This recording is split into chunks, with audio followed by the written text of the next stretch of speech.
Hello, everyone, and welcome to another episode of Wavelengths, an Amphenol Broadband Solutions podcast. I'm your host, Daniel Litwin, the voice of B2B. It's good to be back in front of the camera and behind the mic with our Amphenol podcast fam. Thanks again for tuning in to another episode as we continue to explore the top trends, technologies, and the market-moving forces that are shaping the larger telecom and broadband industries. As we jump into today's episode, you know the drill. Make sure you're heading to our website, amphenolbroadband.com. Again, amphenolbroadband.com for more on our solutions and services and other content as well, including episodes of the podcast, blogs, white papers, videos, research, you name it.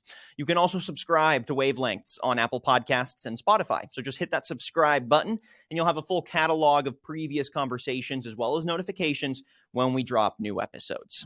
So let's jump right in. We have quite a bit to unpack. This is going to be a technology-focused deep dive of an episode, and we're going to be looking into the evolving ecosystem of the wireless revolution. And we're going to be laying out some of the major updates and examples of use case innovation in the core technologies that are defining this sort of next gen of wireless connectivity, including Wi-Fi 6, 5G, and 6G. And then we're going to also look at some of the applications of those technologies in the context of IoT and Industry 4.0 networks. And we're going to get an analysis more specifically on how this technology revolution is reshaping the broadband industry in general, and specifically, around different partnerships, services, and solutions provided, and also strategies for expanding their wireless broadband networks. So, for a little more context, the way that we access the internet is changing constantly and at an increasingly rapid pace, right? And at the forefront of that evolution is an evolution to the foundational technologies of next-gen wireless connectivity. Again, Wi-Fi 6, 5G, 6G networks, and then the devices that take advantage of these powerful networks.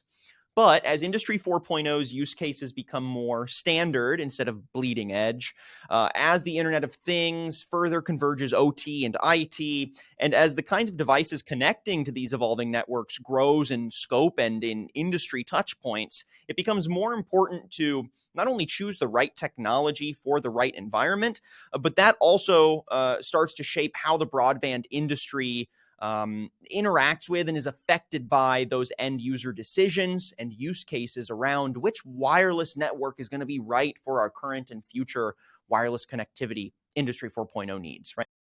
So let's jump into it. Here to explore the world of wireless and how it's reshaping the broadband industry is Allen Proithis, CEO of GXC. Allen, great to have you on. How you doing, man? Wonderful. Thanks for having me here to talk about the entire history of the wireless industry in a few minutes. Yeah, okay, we've got 30 seconds. Go. But no, I appreciate you joining us, Allen. It's a pleasure getting to chat. And just for a little more context for our audience, Allen here previously has had roles as an advisor, board of directors member, and CEO at other companies in the IoT and mobile technologies ecosystem. But again, he's currently CEO at GXC, and GXC is a cellular mesh solutions company that provides high performance and versatile private cellular networks for enterprise wireless connectivity.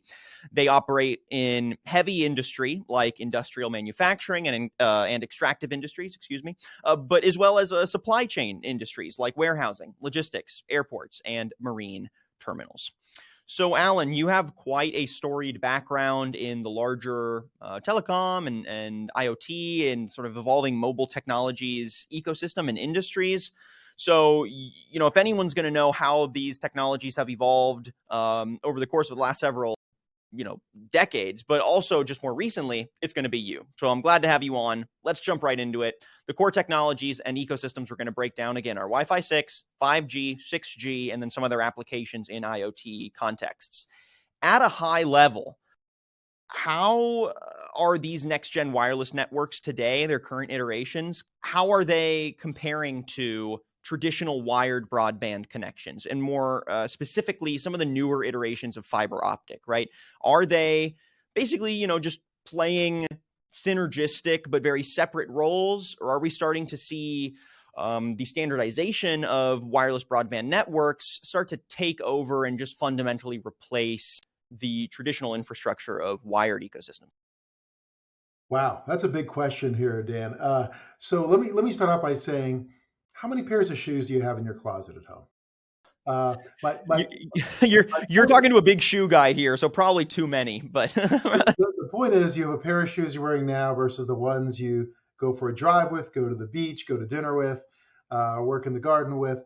And, technology is sort of the same thing in that the biggest danger sign to me is when someone promotes a particular technology saying that it will cure every one of your problems. And I think the answer to your question about all these different things that continue to evolve and expand and impact our lives is that it's the right tool for the right job, and they pretty much all have a place, and they were all designed for really different things to start.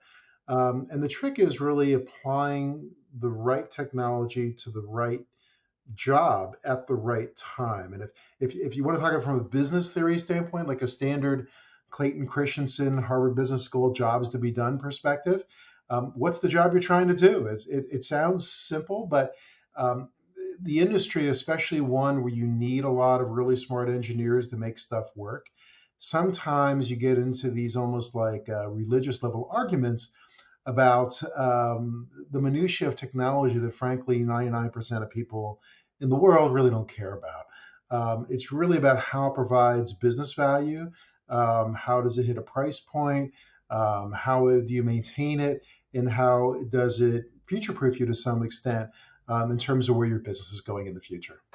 I think that's probably the best perspective to apply to our conversation today as we explore these evolutions to foundational next-gen wireless technologies.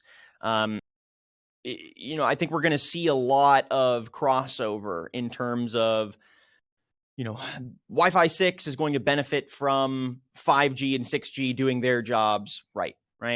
Neither ecosystem is trying to sort of take over and replace one or the other because, like you said, each one has a place.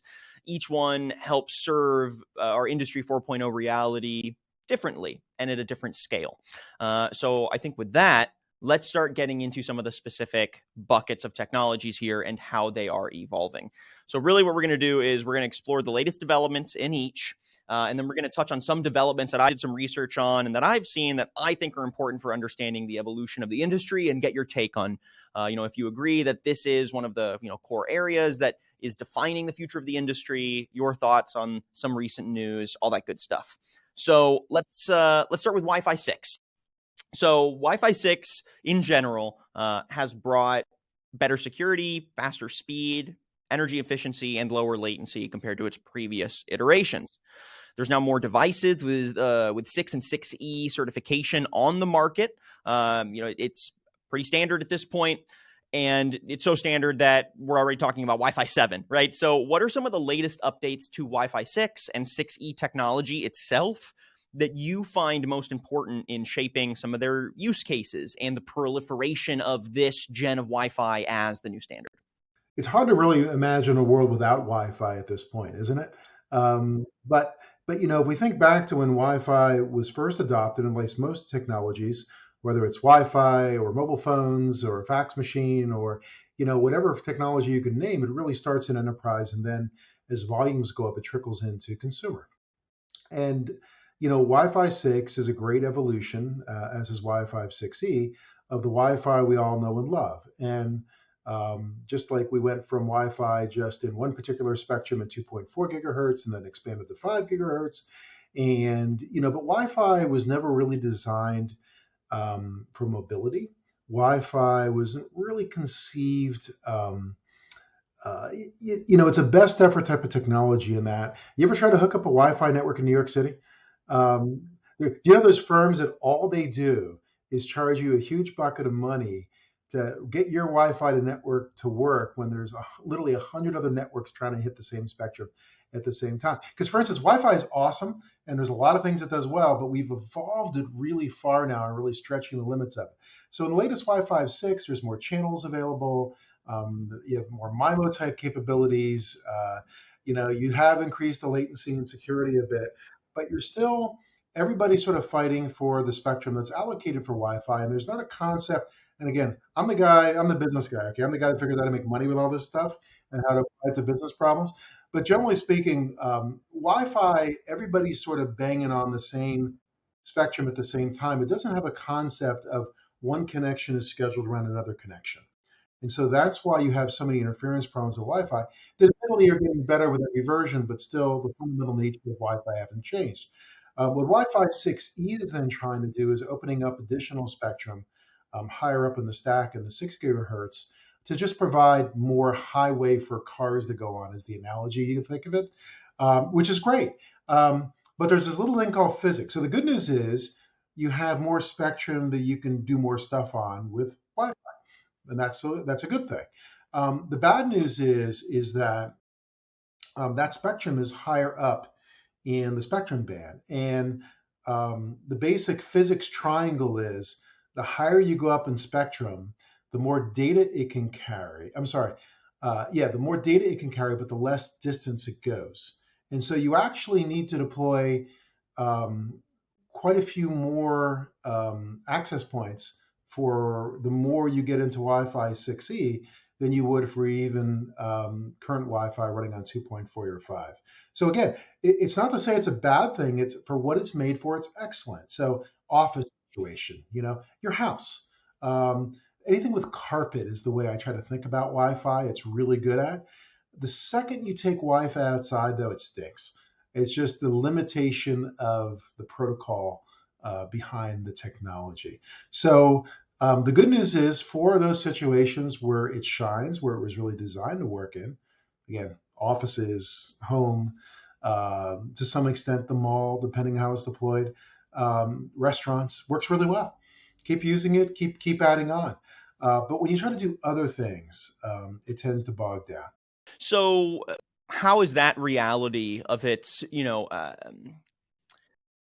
focused application, I guess, coming more into focus, right? Like knowing where it plays its role and it playing its role best. How is that context shaping how wireless broadband providers maneuver the ecosystem and decide where not to provide services, how to choose product partners, et cetera, right? So the answer is pretty different for enterprise and consumer. And it depends which side of the equation you're trying to skin. And the way to think about it too, and it's the reason that private cellular networks are starting to take off so quickly. We all, of course, love public networks, but also their public networks are optimized. Think of a quick quiz. What percentage of people listening to this have TikTok on their phone, right? I don't for security concerns, for some government stuff I used to do. But the point being that public networks are optimized for basically download, for people sucking data down to watch videos, get emails, and there's a little bit of uplink on it. Cellular networks are good also when you're on the receiving side of video or data like that, because it's really hard to tune a Wi-Fi network for particular use cases. Where private cellular really shines is because we can take our network and say, oh, you want half it allocated to upload because you're in a factory, you're in a warehouse, you're on a farm, and you're actually generating a lot of data you're trying to keep off a public network so you can perform some kind of process on it before you decide to send it to a cloud. And that level of tunability is something that's missing both in public networks and it's missing in Wi-Fi. So when you talk about the use cases, when it comes to enterprise, again, Wi-Fi is great for connecting your laptops, your printer, for video stuff, for video calls within the company. They're great for that kind of thing. But when you talk about connecting up lots of stuff that'll be going up versus down, that's where you really need your own cellular network.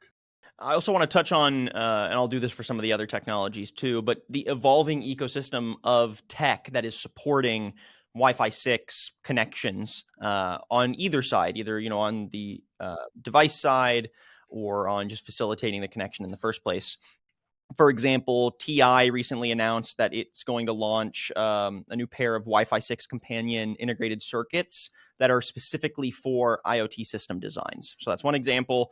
We also saw Cisco announce Wi-Fi 6 access points for small enterprises.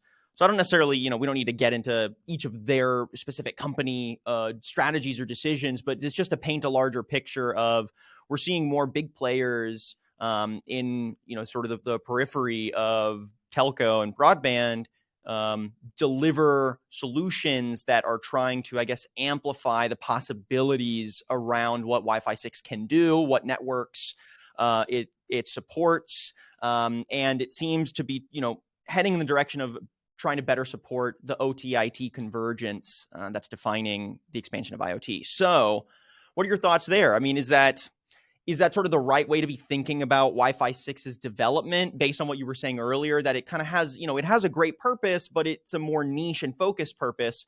Should we be trying to think of all the different ways that Wi-Fi 6 can grow its scope, or should Wi-Fi 6 be trying to hone in on refining its already existing scope? And yeah, what are your thoughts there? All the players that typically participate in the Wi-Fi ecosystem today are jumping on the Wi-Fi 6 and 6E bandwagon. So whether it's the Ciscos, the TIs, the Broadcoms, all those people for enterprise and for consumer use are all going to continue to adopt the latest technologies because of the advantages that they provide. But the question is, do they open up new and additional use cases? Not as much. Like when you talk about IoT, Wi-Fi has never really been a particularly strong IoT connectivity technology because it's very battery inefficient. I remember years ago talking to someone, because again, I once built an IoT network covering 70 million people in the US. So I've done use cases at almost every. You've got some practice and experience. Yeah, I've had sufficient scars from all that.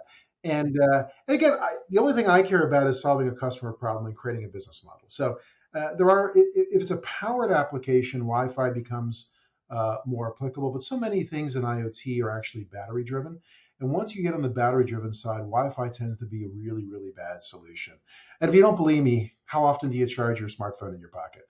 And your Wi-Fi is always on to take advantage of that when you're on one of those networks. So it's not to say Wi-Fi is bad, because it's not. It's actually good, but it has certain inherent characteristics that just make it good for some things, the things that Wi-Fi already does, and less good for those things that don't go. Like I remember this one application, believe it or not, it was a Wi-Fi connected mousetrap, and believe it or not, people still try to build better mousetraps. This is one of those CES conversations that you seem to have after 3 drinks, and the guy was telling me how he was going to change role with Wi-Fi mousetraps, and I said, really? I said, well, it's great that it notifies you if it snaps. I said, but how often do you have to charge it? He's like, well, we got it up from 3 days to like 5 now. And I'm thinking, can you imagine collecting up mousetraps and charging them every 5 days, 7 days? I mean, really? Yeah, it doesn't sound very realistic. I mean, the last mousetrap I said I probably didn't look at for months. So let's be honest. Exactly. Now you want to know if something happens, but my point is you're not going to know when the battery's dead. So that's the inherent limitation. So I'd say the things that Wi-Fi does really well today, like the connection we're talking on right now, it's really, really good at that. But in terms of a lot of battery operated devices, the other thing that Wi-Fi is much better at is indoor. So indoor, again, with carpeted, very defined spaces, Wi-Fi tends to do really well in. The second you go to big open spaces, for instance, if you look at cellular versus any kind of cellular access point, the industry statistics based on and very rigorous testing is for every 1 cellular access point, you actually need 10 with Wi-Fi outside. That number, by the way, I've not seen the numbers for 6E yet because we're operating in a higher spectrum band, and I guarantee you that number is going to be worse. And again, not to geek out, but just to give you another reference point, there was an interesting report I read about a year ago, Verizon did, on just the difference between deploying in 5G from 2.5 gigahertz to 3.5 gigahertz spectrum. And because spectrum is a logarithmic change as you go up, you need 16 times the antenna just to jump from 2.5 to 3.5 bands for deployments. And now we're talking about you going to 6 gigahertz in Wi-Fi. So that's why I'm saying, like those kits you buy, like you go to Costco or whatever, and you have like a pack of like your mesh Wi-Fi stuff, and they usually have like 3 in there. Most of those now are going to have 4 or 5 with 6E just to cover the same space. So it's great. You get a great experience out of it for what it is. But if you take it outside that very defined environment and try to go outside with it, or like a big industrial space, it just doesn't work. So then last note here on Wi-Fi 6 and 6E, with all that context in mind, what advice or strategies would you offer to players in the wireless broadband services ecosystem for developing what types of services they even provide around Wi-Fi 6 and 6E, or sort of how they frame those around this constantly evolving ecosystem that is trying to really validate Wi-Fi 6 as a foundational IoT technology in both personal and professional settings? What are your thoughts there? I'll tell you what I'd really love to see with this stuff, because everyone talks about what you could do, but actually doing it's a whole different story. I would love it if it's sort of like the unfortunate period 15 years ago when you bought a new PC and it had like 20 junk applications on, which had a very pejorative name I won't repeat, of stuff you tried to like, uninstall as soon as you got your new laptop or desktop. But the one good thing about it, there was always a couple things on there you actually could use that showed you value very quickly out of your new purchase. And I think the biggest gap in some of these new technologies is we make it too hard to get immediate value out of it. So if you were to say, look, I'm going to package up these two or three illustrative applications that as soon as you buy that new Wi-Fi 6 or Wi-Fi, especially Wi-Fi 6E thing, that, hey, I can do this thing I couldn't do before. What's really a cool little application you could simply bake on that box that people could play with? I mean, how many years now has your phone said you had 5G, which I would call marketing 5G versus reality 5G for most of these public networks? And what's the one single thing you've been able to do with now that you couldn't do before? You couldn't name one. And I think that's the trick, is showing an example that right away, hey, I can do this thing I couldn't do before. It's really cool, and everybody should buy more of this. I love it. The industry should, evangelize its wins and its evolutions a little more clearly. I like that. If you're going to sell somebody a new microwave, how about giving them that first meal? Yeah, I like that. I like that. Now you're getting me hungry. All right, so I don't keep getting hungry. Let's jump over to 5G. So, okay, we've laid out the Wi-Fi 6, the Wi-Fi 6E evolutions and impacts to the wireless broadband industry. With 5G, 5G is also reaching a point of standardization. I've got a state of 5G report here from Viavi Solutions, and I just want to highlight a few things that they found. Obviously, this is one report, but I think it encapsulates kind of where we're at with 5G. 5G networks are now available in 47 out of the world's 70 largest economies by GDP. Currently, almost 2,500 cities globally have commercial 5G networks. This is across 92 countries.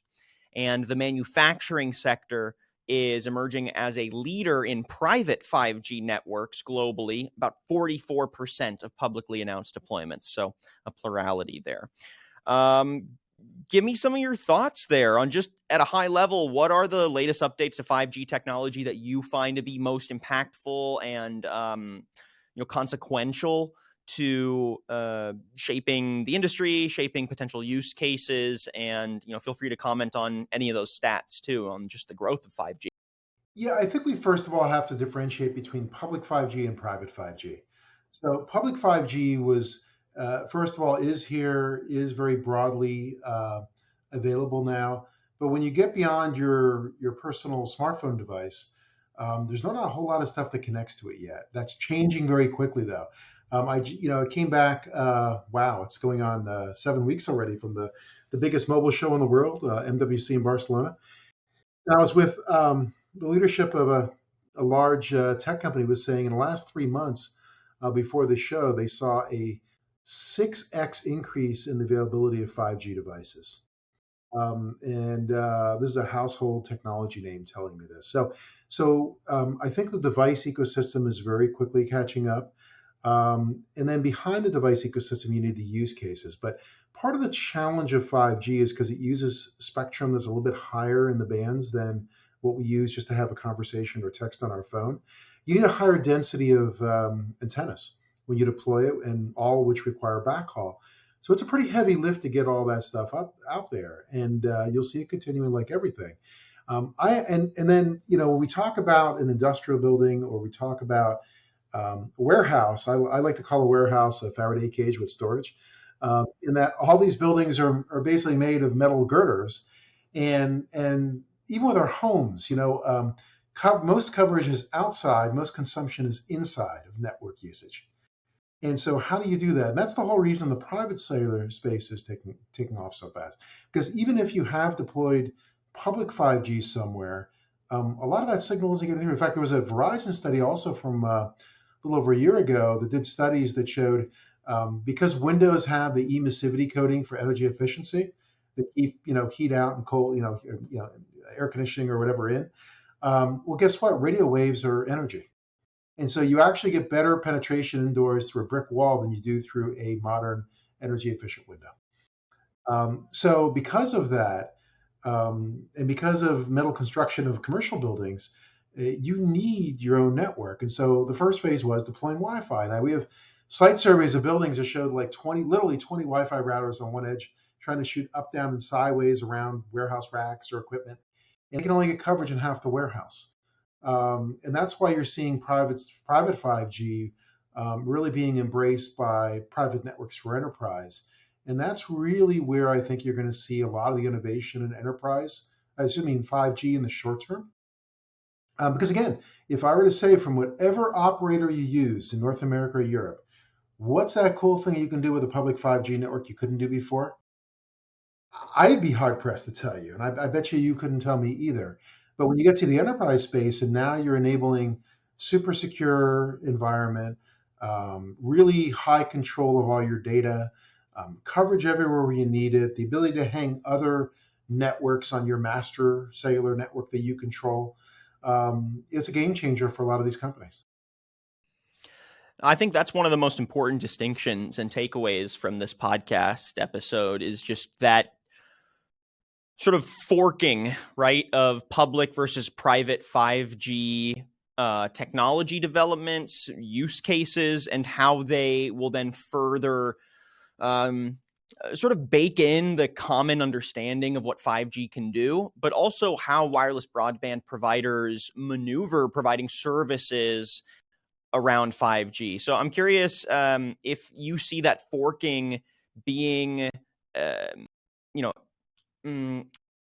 a point where the wireless broadband industry also starts to kind of fork in terms of which players provide which services, or is this something that is basically just let's expand the portfolio with we'll provide the private, we'll provide the public, we'll provide the Wi-Fi 6, 6E, 7, right? How is that dynamic shaping the actual services and solutions that you see wireless broadband players provide? Oh, I see. It's happening already. So basically, it's a difference in approach where traditional telcos sort of have their way of doing things just based on their history, like everybody. But what we're talking about when you get to private 5G is an enterprise technology play. So it's all the enterprise technology providers are the ones driving the applications. Because again, enterprise applications really don't come from public network operators for the most part. Well, onesie twosie maybe pop out, but for the most part, it's going to come from all the big tech names we know and love. And so these are the people that are looking at private 5G as a way to add a lot of value with new applications and services. Like take an example of, everybody's sort of freaking out over ChatGPT and AI lately. But the freak out, like when you go to a trade show, is watching all these robotic dogs and robotic this and robotic that walk around, right? And if you look at what's happening in manufacturing, what's happening in warehouses, there are all these autonomous robotic vehicles. Well, guess what? If you don't want them to run over people or run into each other, just for collision avoidance alone, you need a private cellular network. It doesn't work on Wi-Fi. Latency is not low enough. You don't have the coverage everywhere to do it on a Wi-Fi network. You have to go to a private cellular network. So some of the most cutting edge productivity, cost efficient type of things that everyone's adopting very quickly require a very robust low latency network that has coverage everywhere. And, to highlight some of those other stats from my earlier State of 5G report, the manufacturing sector is clearly guiding, I think, a lot of the innovative use cases for 5G, and will also act as a a bed, probably a foundation for how we see private 5G networks develop. For example, just to pinpoint one country, actually, it looks like recently, the U.S. has actually overtaken China, which was a leader in 5G and IoT deployments. But there's different assessments on that sort of ranking. But to just look at China, for example, the country said that from 2021 to 2025, it plans to establish over 10,000 5G powered factories to help bolster the application of 5G technology in industrial internet. So, we're seeing countries and private entities to deploy 5G in a heavy industry setting and at scale. Do you see the manufacturing sector as continuing to be the sector where we will see the most innovative use cases and kind of the most sort of definitional ecosystem for how private 5G networks refine their solutions, their technologies, all that? Or do you see any other sectors kind of stepping up to the plate that the broadband industry should be keeping an eye on? So I think it's one important sector, but there are others. And just as a comment about China, one is we need to take any statistics coming out of China with a little skepticism. And two, everything in China is a very top-down approach. So the government decides, hey, guess what? Everybody's going to adopt this, and everybody has to adopt it. So it's not market forces driving it. It's more the central planning adopting it. But manufacturing is one of the leading categories. And we've seen that a lot, especially like in the US here, we have, a band called CBRS, 150 megahertz that anybody can use for LTE or 5G, which has really accelerated things. But, I've been spending a lot of time dealing with international opportunities lately because a lot of our customers now are saying, hey, we need you to follow us around the planet to all our sites. And there are dozens of countries now around the world. They may not have exactly the same methodology we have for using a shared piece of spectrum, but most of them have created some accommodation for people to do private networks. So typically you either go to the operator in country and you do a sub-license for a campus, or you can get your own piece of it. And that's basically what we see happening in Europe right now, especially in Germany, with a lot of the industrial guys jumping into this very aggressively. But in terms of other segments, the one I can't overemphasize enough is really warehousing right now. Because again, everything they do in a warehouse, whether it's scanning stuff, internal applications are running on tablets. A fun fact is we're now approaching 70% of all forklifts in the country are electric. And those big batteries have to be constantly monitored for usage, or else they're going to die halfway during the day. If you look at the roofs on warehouses, it's multiple football fields, which are becoming prime locations for solar. And you have to have good connectivity everywhere to manage all this stuff. It keeps going on and on. So we're seeing a really incredible amount of activity from the whole warehouse logistics space. The other one that is a real pleasant surprise to me is really smart agriculture. Ag has always been threatening to be very meaningful, especially in the IoT space. But you get into the problem of connectivity, and you get into a couple problems. One is there's not connectivity in a lot of farms, even in the US. And when you get outside the US, very little. And even if you have that connectivity, though, some of the new farm equipment, like I think John Deere had a tractor at CES in January that had almost 3 dozen like 4K cameras on it, looking at every leaf as it drives, and it decides what to squirt, what to fertilize, what to kill. You're seeing videos now of these like things that are lasering all the weeds as you go along. But these things are becoming multi-million-dollar mobile data platforms.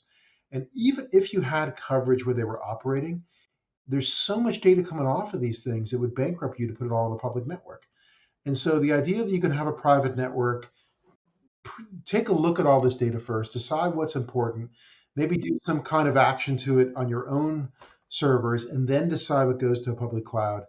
That's a really powerful thing. So that's a really, really busy one for us right now as well. Yeah, both those sectors are ones that we need to keep an eye on. And Honestly, we could probably do a whole episode just on, the possibilities and innovative use cases for 5G, 6G in smart ag. So maybe we'll have to bring you back on for that, right? Well, But Dan, I must mention, I'm an hour west of Philadelphia in Amish country. So when people don't realize it, but the Amish were one of the earliest adopters of mobile phones? really, Well, because they weren't allowed to have phones in their house for religious reasons, because they were connected to a public electrical grid. But they had an exception for mobile phones because they could charge them from a generator when they needed to. And so somehow it got around the rules. And so the Amish, believe it or not, one of the earliest adopters of mobile phones. wow. Yeah, That is going to win me a trivia game. That's for sure. So you mentioned something in your last answer about sort of the international expansion, right? That some of your clients are now saying, hey, can you follow us across the globe, help us provide solutions that address international scale and maneuver, international regulations, all that good stuff. How is that international proliferation and standardization of, we'll hone in on 5G specifically.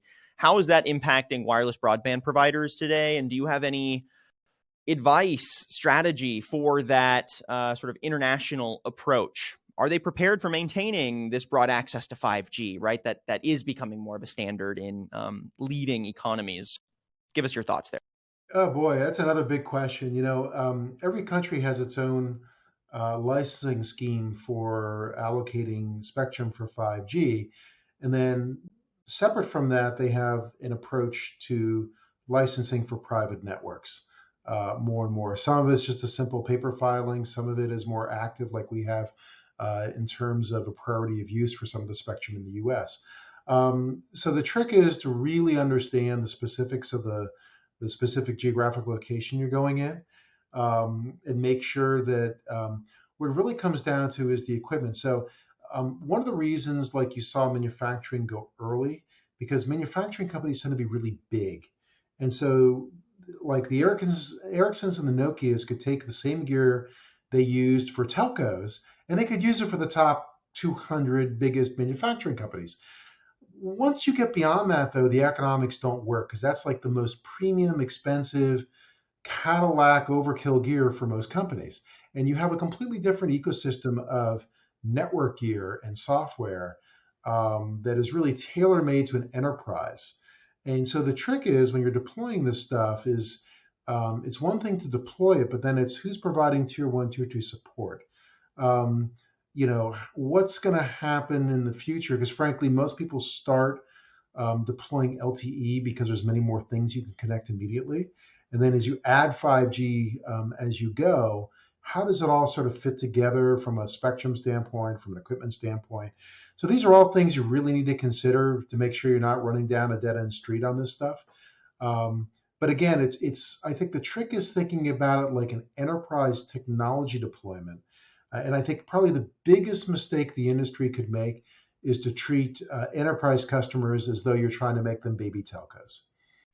All right, Alan, we're just scratching the surface here. We have more to break down on our conversation surrounding the wireless revolution, but that's all the time we have for this part of the conversation. So what we're going to do is we're going to cap it here, and we're going to be back with a part 2 that continues to explore some of these technology ecosystems at play in an IoT context. And we'll also learn a little bit more about GXC's cellular mesh solutions and how they compare, where they fit into this wireless revolution ecosystem. But till then, we'll go ahead and call it here with part 1 of our conversation. Allen Proithis, CEO of Cellular Mesh Solutions Company, GXC. Thank you so much for your time on Wavelengths today. If folks want to look into GXC a little bit more before part 2, how can they learn more?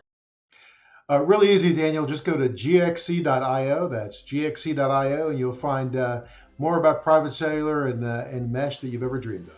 I love it. I love it. All right, Alan, thank you so much for your time. We'll have you back on very soon for part 2. Till then, I really appreciate your time. And thank you, everyone, for tuning into part 1 of this 2-part conversation with our guest, Allen Proithis. here on Wavelengths, an Amphenol Broadband Solutions podcast.